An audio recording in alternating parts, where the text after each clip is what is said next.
Got a tramp. Chief, thank you for coming Thank you. by. Thanks a lot for having us. So here we go. 80-hour intensive search, night and day, throughout a holiday weekend. Absolutely. You told me you were glued to the radio Yes. with this. Tell us what went into the effort to make this arrest. And also, would you say this is one of the larger scale operations that you've been a part of as police chief? So I will definitely say absolutely yes. Hundreds of Phoenix police employees. We had help from the ATF, the FBI, U.S. Marshals, Yavapai County, Prescott PD, Prescott Valley PD, Scottsdale PD, Mesa. I mean, you name it, anybody in the state who heard what happened on Thursday, gave us resources, gave us equipment, and helped us out, because over 80 hours, my employees didn't sleep. I mean, even if you would rest and go home, you knew that you had a responsibility to bring justice. Yeah. And how is the officer doing? And tell us about what other officers are doing, because they're using her handcuffs, and they also used Officer Moldavan's handcuffs too. So tell us about that. So it's kind of a tradition. It didn't start with me, but how amazing is it to have your cuffs be the cuffs that go on the person who harmed you and tried to kill you?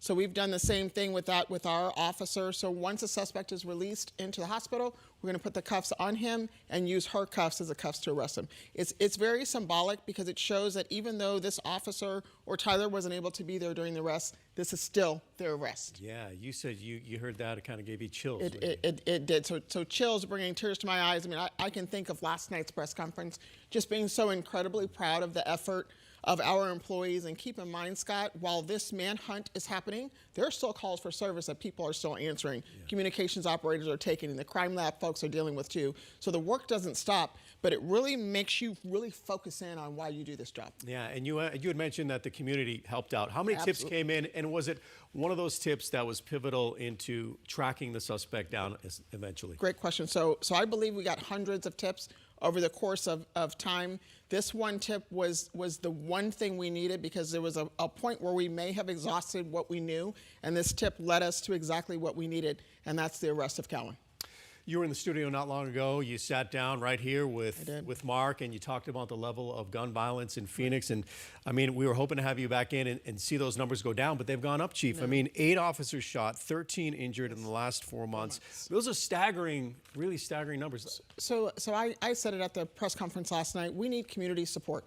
And what we got in this case was that community support. So when you look back at 2019, we had about 900 aggravated assaults on officers. So this isn't the shootings or other things, it's just assaulting officers.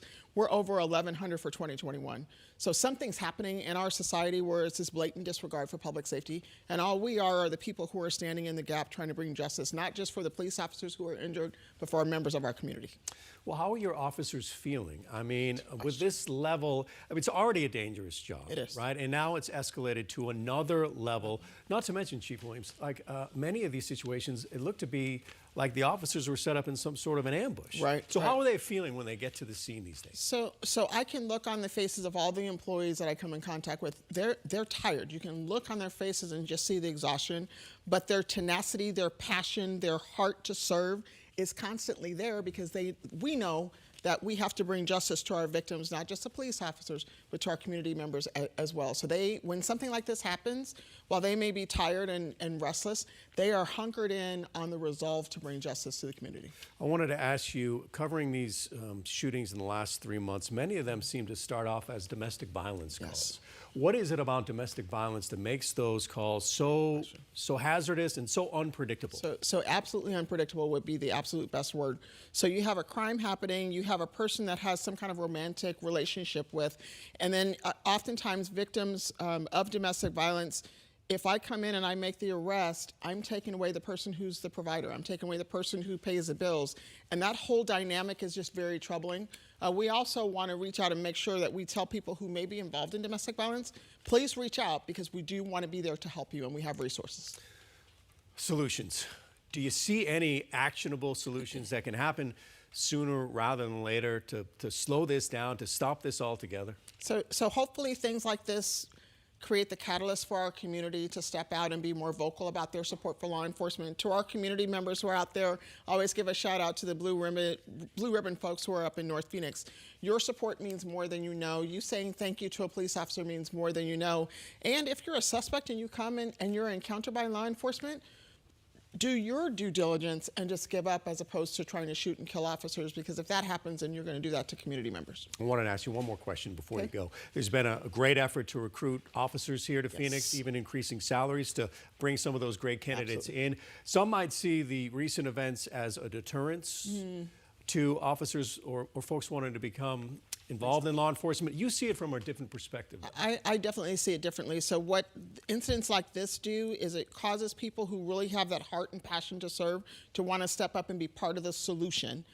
So we're looking for people who can communicate. We're looking for diversity. We're looking for people who, in spite of all that's going on in the universe and in the world, we still want to answer your calls for service when you're having the worst day of your life. Well, Chief, well, we really appreciate you Thank coming you. by, telling us exactly what's happening. And the officer is on the mend, recovering? So she's definitely on the mend. She is still hospitalized, quite frankly, just trying to make sure we minimize the amount of visitors. PD has a habit of really descending on some place to take care of our own. So we're wishing her the best of luck. I do want to give a shout out also to Tyler Moldovan, who's still recovering from the incident that we had late last year. Yeah, wishing the best for Awesome. those officers and all Thank the you. officers in your force. Thank you, Thank Chief, you. for coming by. Thanks for having me. Okay.